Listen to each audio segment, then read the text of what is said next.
shifting focus to some big breaking news coming in from the United States this minute, where Hunter Biden, the son of U.S. President Joe Biden, has been found guilty of lying about drug use to buy a gun. A jury in Wilmington, Delaware, found Hunter Biden guilty on all 3 counts.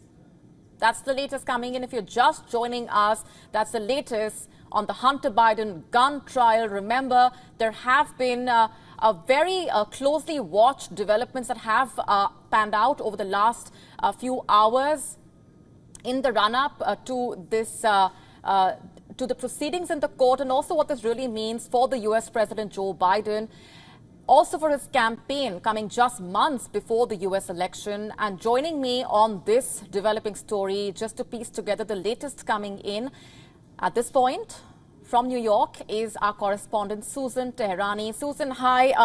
If you can just bring us up to speed first with what the latest is coming in from the court. Well, just a few minutes ago, we did see Hunter Biden leave that courtroom in Delaware, holding hands with his stepmother, First Lady Jill Biden, and his wife by his side. Now, legal experts believe that because there is a 25-year sentence on this verdict, he will spend some time behind bars. However, it's the first time he's been convicted. He's a nonviolent offender. That may be reduced, but ultimately, going to jail is an option. Now, President Joe Biden mentioned in an interview while he was overseas that he won't pardon his son. We'll have to wait and see if that will ultimately be the case or not. But for now, this is absolutely breaking news. It really comes after the heel of that verdict against former President Donald Trump, the Republican leading candidate that was convicted on 34 felony charges here in New York, and, just months to the November presidential election. Indeed, I was just going to ask you, for the reaction coming in from the Biden family, because U.S. President Joe Biden earlier, like you pointed out, had said that he does not rule out pardon. Of course, Jill Biden was there earlier in the courtroom as well. What does all of this really mean as far as the optics are concerned, coming in just months before the U.S. election? Yeah, it's very interesting to see how different networks really covered Hunter Biden's trial.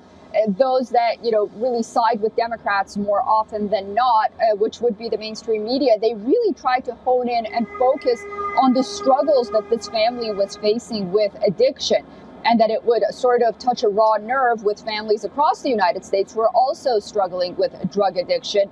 And perhaps, Americans would be more forgiving for something like this. But then, you see the verdict come out dry and clear very early on after deliberations began. I mean, they began yesterday afternoon. It didn't even take 24 hours. And you have to wonder, at what point is anyone above the law? And sympathies aside, then, where does the law stand since Donald Trump had been treated that way? I do want to say that the judge has a lot of discretion. So even if Joe Biden doesn't pardon Hunter Biden, Hunter Biden could ultimately maybe serve a little time down the road, if you may, so it's really up to this judge. And we're leaving it there for the moment, Susan, but of course coming back to you as and when we have further updates coming in on that.